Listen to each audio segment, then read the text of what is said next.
Hey everybody, this is Adam Green, the director of Spiral, and when I'm not painting women and killing them in my bathroom, I'm listening to Without Your Head.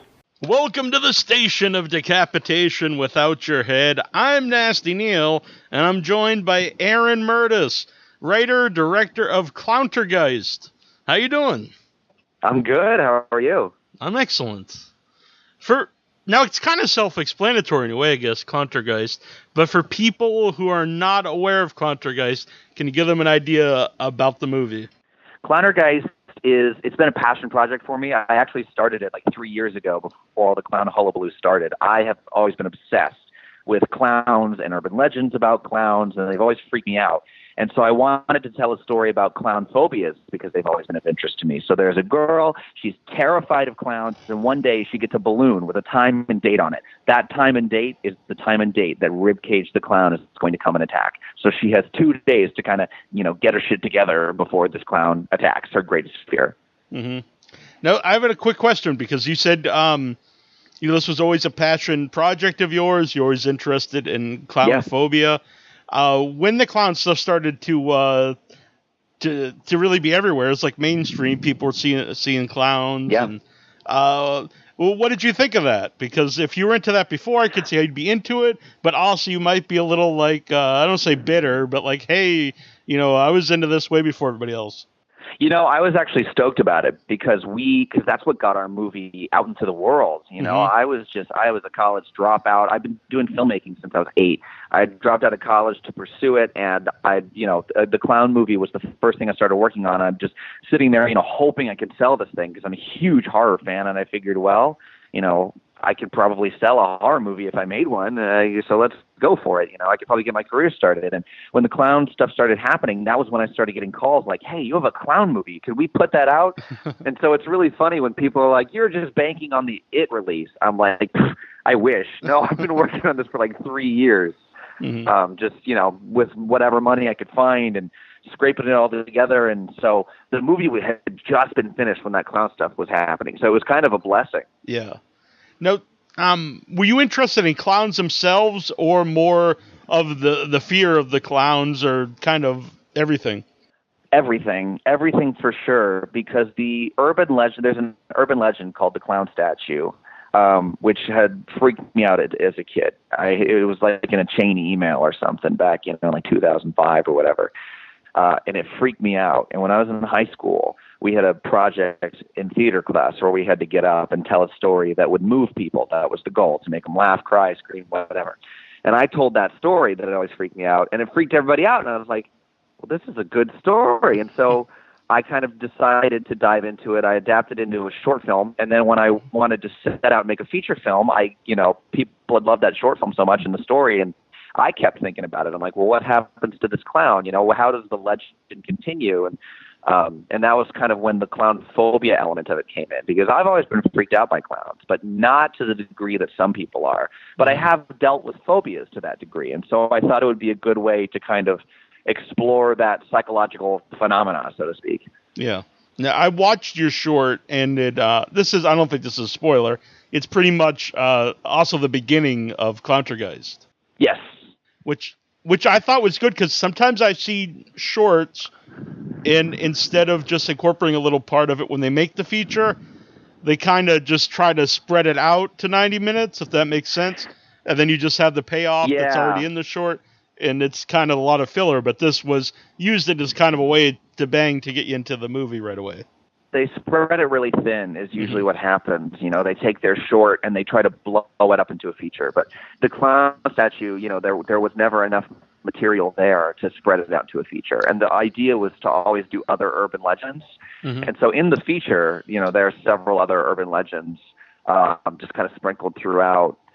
And I thought, I'll just kind of use this as one scare and then build a separate premise, mm-hmm. and just get it out of the way, use it as a cold open. Yeah, and it totally worked. It was very cool. And you said that you said about other phobias that you've dealt with. Do you have certain phobias? I did. Well, clowns have always freaked me out, of course. And there was always a fear of, it was there's always a fear of clowns, but the more intense phobias that I had like a germophobia. I was one of those kids that was always, afraid to go to school at the beginning of the school year because I'm like, oh my God, I'm going to get sick. And, that's an actual diagnosable thing as I came to learn when I was older. But the big thing was I was always afraid of throwing up. That was the big thing. And that's why there are like 5 vomiting scenes in that movie. Is because, now I'm over and I'm older over it and all that. And kind of, I had to go into therapy for it. It was that bad. And so it was something I really understood, and I wanted to, build a thrill ride out of it. Once the fear button is broken in your brain, because that's essentially what it is. When a phobia happens, it's an anxiety disorder. The fear button's broken in your brain. And so I felt like, and horror movies were really a huge tool for me to get through all that, because it allowed me to experience fear in a controlled way. So that's kind of why I love them so much. But, my own phobias are sprinkled throughout this whole movie, and just my interest in the phobias and my own experience with them. Yeah. It ended up being a nice little combination, I guess. A nice place to start when making the movie. Definitely. So was that like a fear of throwing up, like in public or like in school, around other people? Everything. Other people, myself, seeing it happen. It was just, it's actually a really common phobia for anxious people, especially anxious kids. It's just kind of one of the go-to things, because usually for a phobia, especially with clowns, which is probably why, while I am freaked out by clowns, I wasn't, as scared of them like a phobia. There's usually an event that sets it off. Like there's a traumatic event, and then you become afraid of that thing because of the traumatic event, which is why people are afraid of birds or something like that, because they're dive bombed when they're kids. But with vomiting, that's usually one of the body's go-to sort of phobias, vomiting phobias, germophobias, things like that, because there's just something inherently scary about being sick and getting hurt and things like that. So that's more what it was. So you must really hate that the pie eating scene in Stand By Me. I hate the pie eating scene in Stand By Me. It's like there's the pie eating scene in Stand By Me. I also remember the cake eating scene in Matilda, where Crunchbull has the fat kid eat that entire cake, and she's like, "You like cake so much, eat it all. Here's a cake with blood, sweat, and tears in it." And so he goes on stage and has to eat this entire cake. And I remember as a kid, it was that scene and the scene from Stand By Me, which actually inspired the dog. Well, I don't want to give anything away, but there's a gross scene in Clowntergeist that's kind of similar. Yeah. So why do you think so many people have this the fear of clowns, or at the very least they're weirded out by it? What it is there's in robotics, there's something called the uncanny valley. And the uncanny valley, it's like when something looks like a cartoon, we look at it and our brains register it as human, but understand that it's fake. And then you look at something like James Cameron's Avatar, right? The CGI is so real in there, we basically recognize it as human. It's human enough so our brains recognize it and like it. But if you look at something like those creepy Japanese robots or the Polar Express, where it doesn't quite look like a cartoon, or like it doesn't quite look lifelike, it falls in something called the uncanny valley, and our brains freak out. And clowns, actually, for many people, that's why it's a kind of, some people are afraid, some people aren't, is because clowns tend to fall in the uncanny valley. They don't look human, but they kind of look human, and so our brains aren't sure what to do with that information. And that's actually kind of what made Stephen King want to write it, was because he knew that people were just kind of inherently freaked out by it, and there's just something unsettling about it. And so even before Stephen King made it a cultural phenomenon, they started taking clowns and stuff out of children's hospitals and stuff in like the 40s and 50s, because they discovered that some people just have an issue registering them as human. It's interesting. Did you do like a lot of research on that? Yeah, kind of. Because when I started making the movie, all I knew was that I wanted to make a clown movie, and I wanted to make something fun. I didn't want to make, I wanted to make a thrill ride. I wanted to make something. I mean, the movie's called Clowntergeist, for God's sake. It better be fun, So I looked at a bunch of different aspects to potentially dive into. I researched the circus. I researched phobias. I researched clowns and freak shows, and the first draft was kind of completely different from what ended up on screen, just because of logistics and how things change. You know, it was my first movie. I was learning as I went along, and so when we first started, I did a lot of research into different sides of the clown culture, so to speak. Mm-hmm. When you're putting together the movie itself, like Emma and Heather have a lot of the actresses who play Emma and Heather have a lot of chemistry together, and they're very likable. Yeah.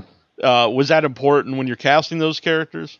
Extremely. Because, you know, like I said, I wasn't trying to make anything too heavy or too serious. I'm trying to build a thrill ride, you know, I'm trying to build something fun. And so I know that a horror movie is only going to work if the characters are likable. And so I knew that at the center of this clown craziness, especially if I wanted to, you know, talk about phobias like we do in the movie, I needed friends that really were likable and had a great dynamic.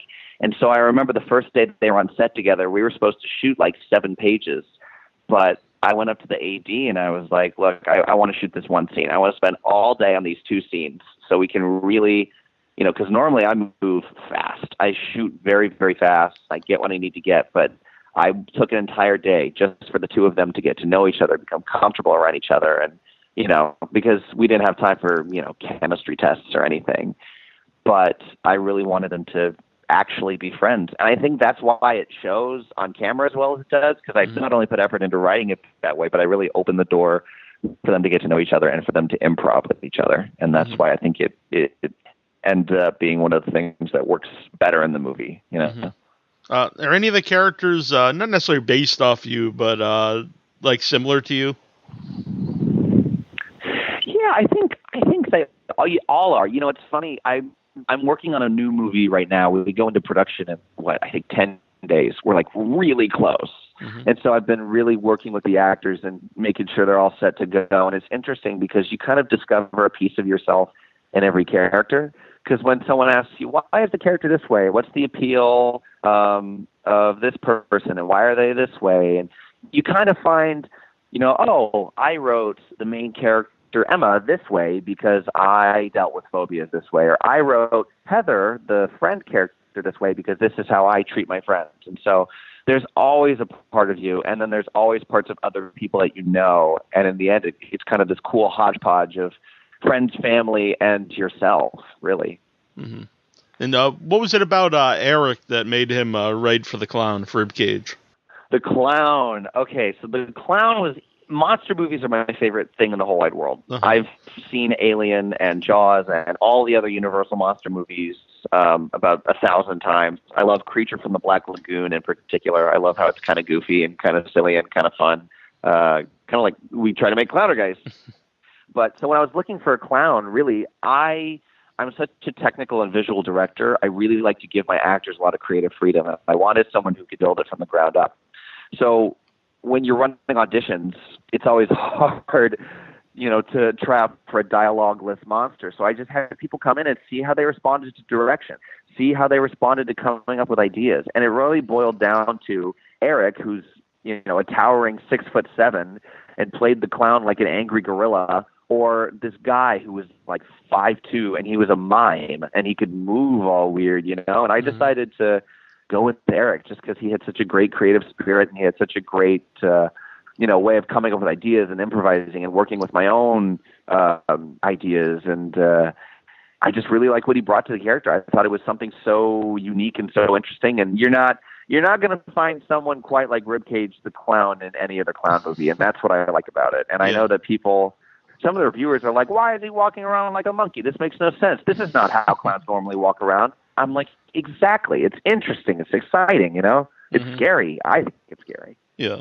That walk, was that anything you directed, or was that something that Eric came up with? No, that was all Eric. It was funny because there were a few scenes when he was in the makeup chair for the first day where I played like his feet and his arms, you know, just because he was in the makeup chair. And he gets on set for the first time. He goes, hey, I have this idea for this walk that I came up with last night because I was watching Alien again, because I had him watch Alien. And he goes, I kind of got this idea, you know, can I give it a shot? And I was like, yeah, do it on camera so I can be surprised.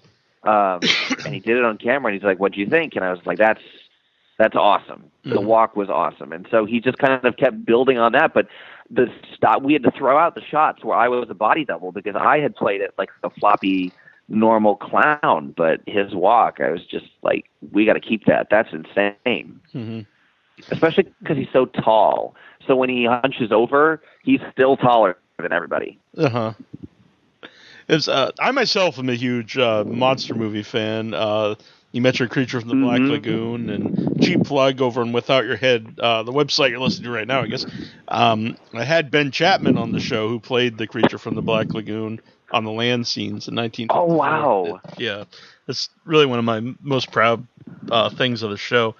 But for me, there's always something special about the creatures who are played by a person, even if it's in a rubber suit or whatever. There's way more charm to that than seeing, or if it's a machine or something, that's cool too. But as opposed to the CG monster, there's something about the weight. Absolutely. Did you Absolutely. Mm-hmm. About that? Did anyone want you to use CG for the clown?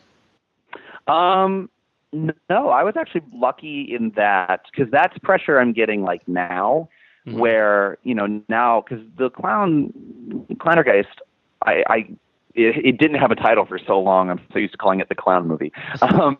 But when we did Clowntergeist, I was on my own. I just, like I said, I dropped out of college and I was running up my credit card to make it. And I took whatever money I could find and had, sort of angel investors popping up left and right. We had 2 failed Kickstarter campaigns. And so it was really whatever I wanted. And I didn't have the money or know-how for CGI. Mm-hmm. And so like you said, I love the people in the suits. I think they're such wonderful. I mean, if you look like at Robert Englund or Kane Hodder or whatever, and they do Jason or Freddy or even the people that did Ghostface, it's just I love the physicality of these characters, and so there was never a question.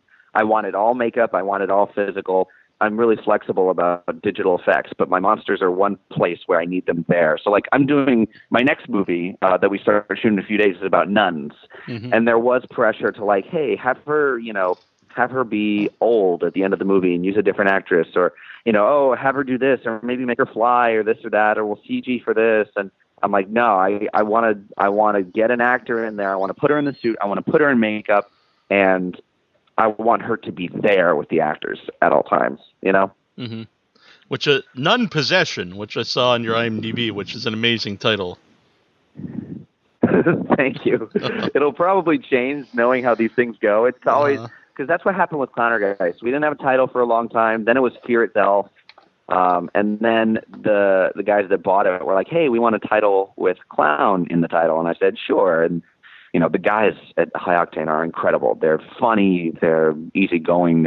I could not ask for anyone better to work with. And so they said, make a list of titles and we'll do it. And I put a bunch of joke titles on there. And they said, yeah, we like Clowntergeist. I was like, no, that one was a joke. And with the Nun Possession, it was the same thing. Like, we're thinking about calling it this or that or that. I'm like, I'll tell you what, we'll call it the Nun Possession right now. And if you want to change it later, we can change it later. But I like the title, the Nun Possession. I think it's clean, simple. It lets everyone know what they're in for, what they're getting. So I think it's a nice buzzwordy title. I like it. And they also did a great job with the poster art for Clowntergeist. Oh my gosh, I love the poster. I've got a big old huge poster on my wall right now with the clown staring at me. So you said about being a college dropout. So what is your background in filmmaking? I started when I was 8. I started real young because as a kid, as a really young kid, I was drawing and writing stories for as long as I could write and draw stories. But I was never really good at, spelling and grammar and handwriting, when I'm in first, second grade. And I could never really draw. And I was really into computer programming, like really primitive, basic stuff, because we had like coding classes and stuff, just for kids. And I liked it all. I liked working with tech. I liked working with stories, and I loved acting. And so, of course, when I got a camera, filmmaking made a lot of sense to me because I could make these perfect images right there on the camera. I could write stories without having to worry about the English of it all, just worry about the events and characters and the dialogue. And then I could put in the computer, and I could sit at the computer and work with, editing, which was a lot like, basic coding in a way, because you're taking chunks of things and timing them. And so it just appealed to me at a really young age. And I went through middle school and high school just doing it all the time, every weekend, shooting stuff, making stuff up on the fly, writing stuff. And I did a lot of broadcast work. And I was going to do that because it was a, quote unquote sane thing to do. It was something you could make money at. It was something safe. I couldn't imagine not making movies. As much as I love broadcast and live TV and love working it and love the rush of being then and there, there's just something so creative and fun about filmmaking. And so by the time I had gotten to college, I had kind of already been through the ringer. I had made short films with big crews. I had done broadcast. I had done live directing. I had done a ton of editing. I had edited for other people. And I had seen what the seniors in the film school were doing. And I'm like, I don't know if I want to pay $120,000 to get to that point, because I'm not that far from that point anyway. I don't have much more, I guess, that I could really, there wasn't much room for me to grow there. So I just kind of bailed and put all my eggs in one basket and made a feature film. And I'm honestly just happy it's done. I'm happy the movie makes sense. I'm happy it's good. I'm happy people are liking it. And it was just, it was a long, long road, but it worked out. And so that's kind of my background. I'm self-taught, and I just love making movies, love doing what I do. Yeah. Now, since you got the 2 horror movies, well, you got this one that's finished, Clowntergeist and Nun Possession coming out. Were you primarily into horror movies, or did you just love movies in general?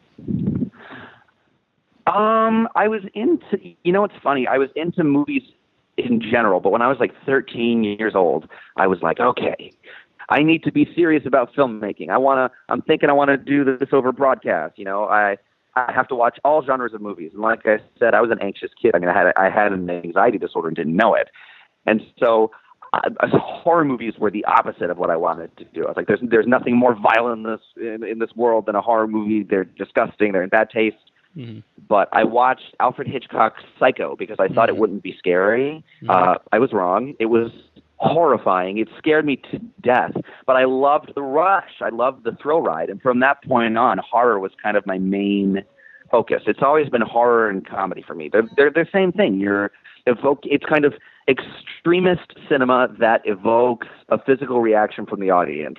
And the whole goal is to make them have a good time. I think there's something really cool about being an entertainer, and I take what I do very seriously. I take my craft very seriously. But at the end of the day, it's a movie, and people are there to have fun. And that is such a thrill for me. And horror and comedy are the best genres for that, for just whipping your audience around, showing them a good time, and while still being very technically satisfying and giving you a lot of room to grow with your craft. It's a hard genre to get right.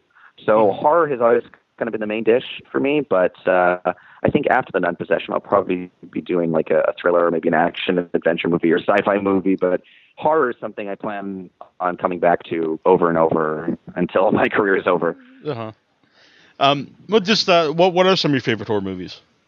I love Creature from the Black Lagoon. I love Scream. I've probably seen Scream more than I've seen any other horror movie.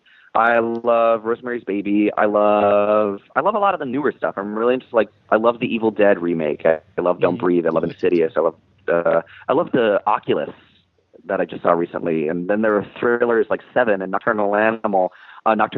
I love old monster movies like The Blob. Love The Blob. When it comes to the 80s, I love the slashers. I love slashers. I am anxiously waiting for them to come back. I Know What You Did Last Summer, Scream, Halloween, Friday the 13th. Nightmare on Elm Street. I love all that stuff. I'm anxiously waiting for it to come back. I also love the Italian stuff, like Suspiria and Deep Red, like Argento stuff. I loved the Neon Demon. That was really good. Homage to that stuff anyway. But I like the thrillery stuff. I like the psychological stuff and the paranormal stuff. It's pretty hard. It's basically everything. I think that's basically what I've just said is everything. You really can't go wrong with me in horror movies, but my favorites are probably the zany, over-the-top slashers and the paranormal movies. Yeah.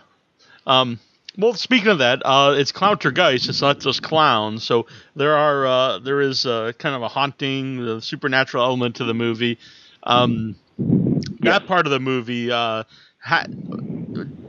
did that get into the movie, and what are your thoughts on the paranormal? Do you actually believe in ghosts?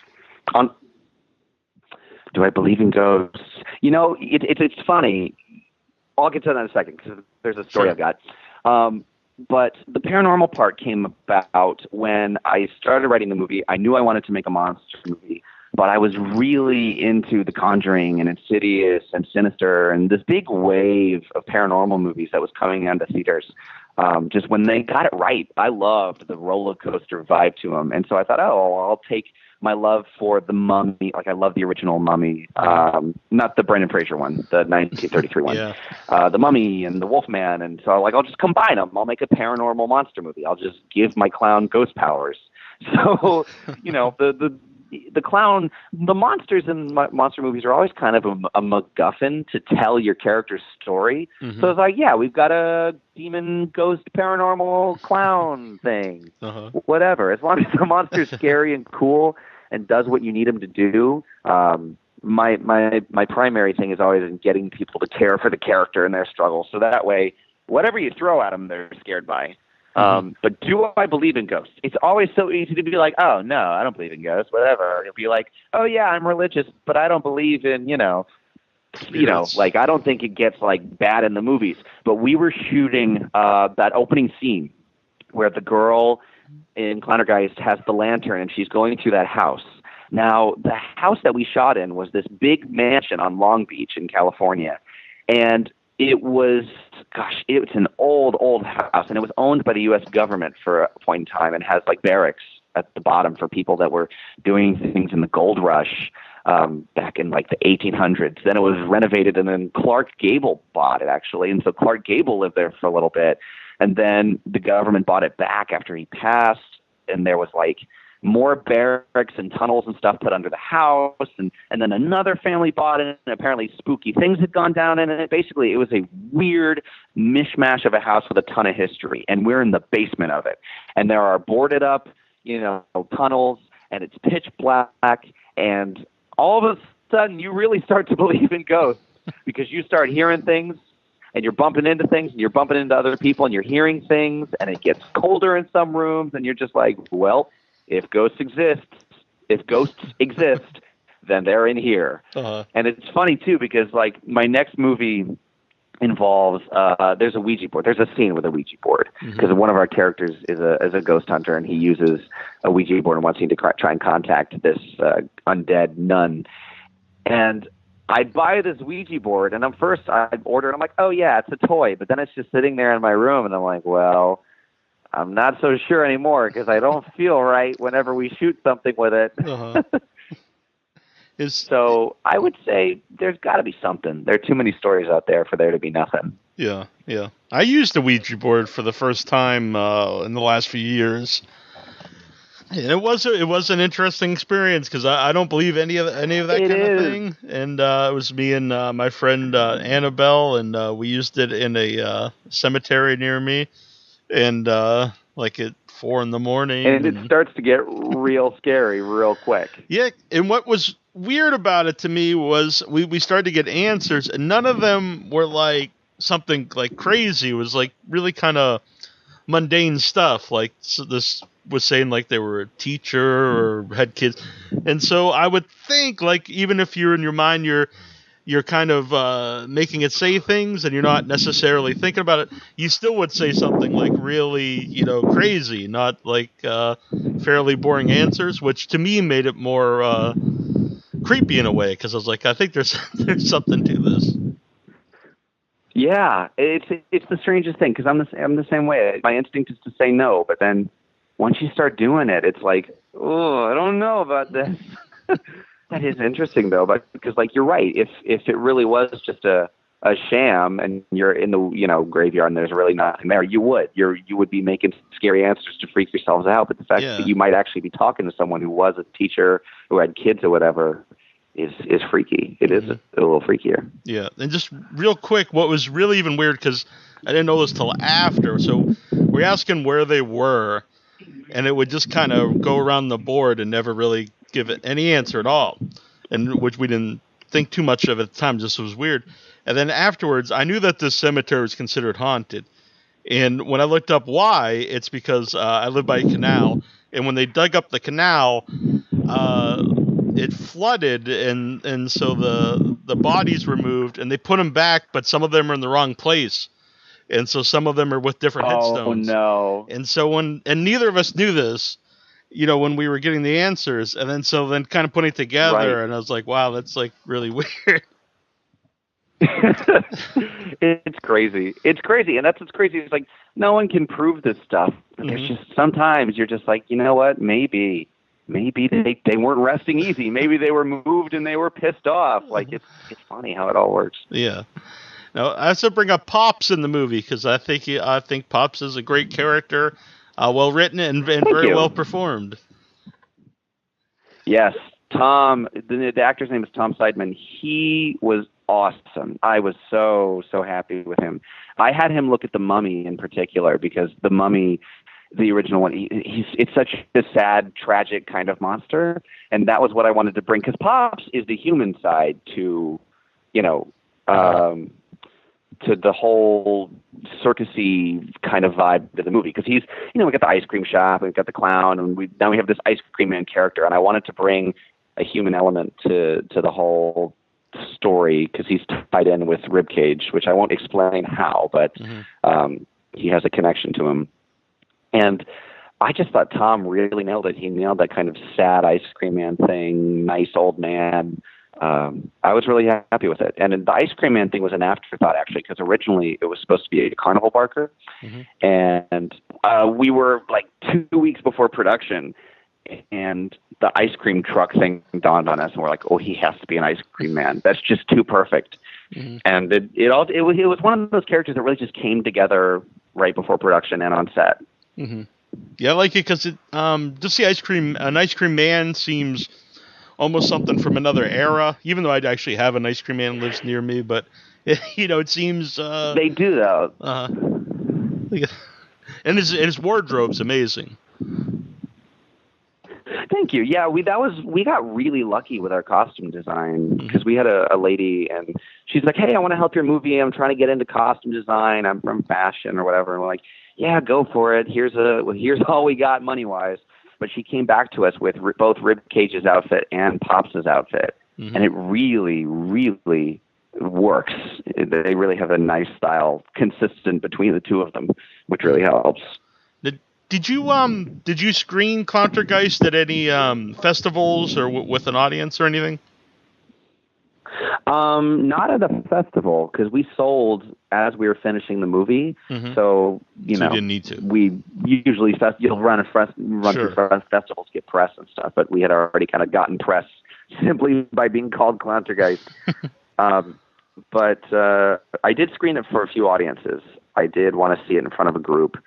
And it was really fun to, that's actually one of the most valuable things for a filmmaker is to watch it in a group and see how are people reacting. How are people buying this? Are people afraid of that? And it's really a satisfying experience, but also a really valuable one. I would think it would be nerve-wracking too. Just it's extremely nerve-wracking. It's extremely nerve-wracking because you worked on it for so long. So you're usually just sitting there, your heart's pounding because you've seen the movie 1,000 times, especially when you've edited it yourself. So when every moment is about to come, and you're kind of looking over, sitting in the back of the theater, looking at everybody, seeing how are they reacting? What's going on?